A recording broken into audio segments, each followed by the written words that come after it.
નવસારી વિધાનસભાના ઉમેદવારના ચૂંટણી પ્રચાર માટે ભાજપના રાષ્ટ્રીય અધ્યક્ષ જેપી નડ્ડાએ જાહેરસભા સંબોધી હતી। જેપી નડ્ડાએ ઉમેદવાર રાકેશ દેસાઈના પ્રચાર અભિયાનમાં જોડાઈને કોંગ્રેસ પર આકરા પ્રહારો કર્યા હતા। તેમણે જાહેરસભાને સંબોધતા જણાવ્યું હતું કે કોંગ્રેસ માત્ર કમિશન અને મેવાવાળી પાર્ટી છે, માટે ભારતીય જનતા પાર્ટી પર વિશ્વાસ મૂકી તેના ઉમેદવારને મત આપી વિજય બનાવવા માટે અપીલ કરી હતી।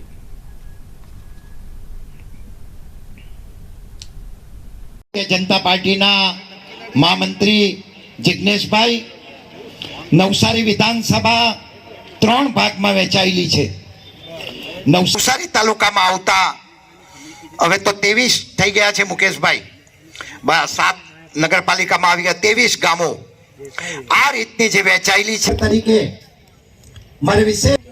परंतु अत्यार सुधीनी अंदर मंगूभाई नी 5 टर्म અને પછી નવા સીમાંકન પછી અનેક વખત જે વણ ઉકેલા જે પ્રશ્નો છે, ખાસ કરીને વર્ષોની જે આપણી માંગણી હતી એ टाइटर रेगुलेटर।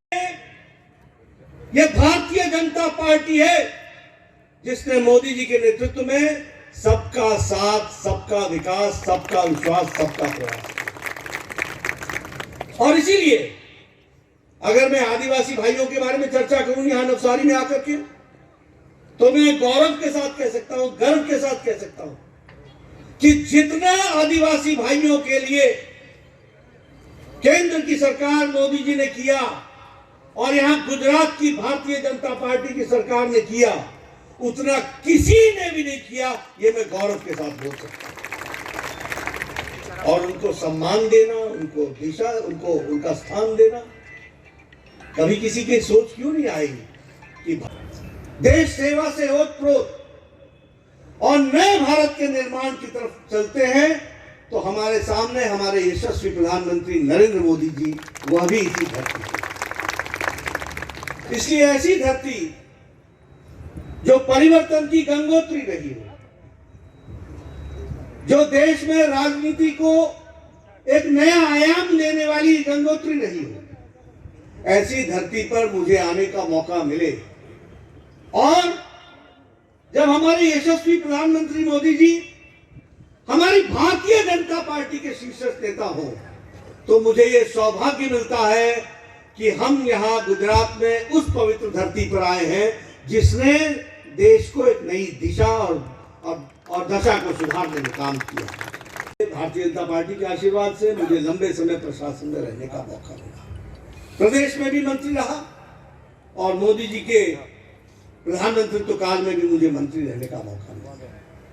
70 साल हमको इंतजार करना पड़ा सबका इलाज के लिए, इलाज की व्यवस्था नहीं थी। 70 साल मैं 93 में एमएलए बना था, उस समय लोग मेरे पास आया करते थे और कहा करते थे, नड्डा जी इसका बाईपास होना, इसको 1.5 लाख रुपए दिला। और मैं कहता था मेरा फंड सीमित है, मैं तुमको 75,000 दे पाऊंगा, बाकी तुम और कहीं से व्यवस्था। फिर मुझे भी दुख होता था कि ये मैं क्या न्याय कर रहा हूं। क्या आधा स्टंट लगेगा? स्टंट तो पूरा लगेगा, 1.5 लाख तो पूरा लगेगा, जान तो तभी बचेगी। लेकिन मैं देने में असमर्थ था और मैं ही नहीं, मुझ जैसे सारे एमएलओ की यही स्थिति। लेकिन प्रधानमंत्री मोदी जी ने जब मंत्री बना तो उन्होंने कहा कि बड़ा सोचो, और बड़ा ये सोचा गया कि 10 करोड़ 74 लाख परिवार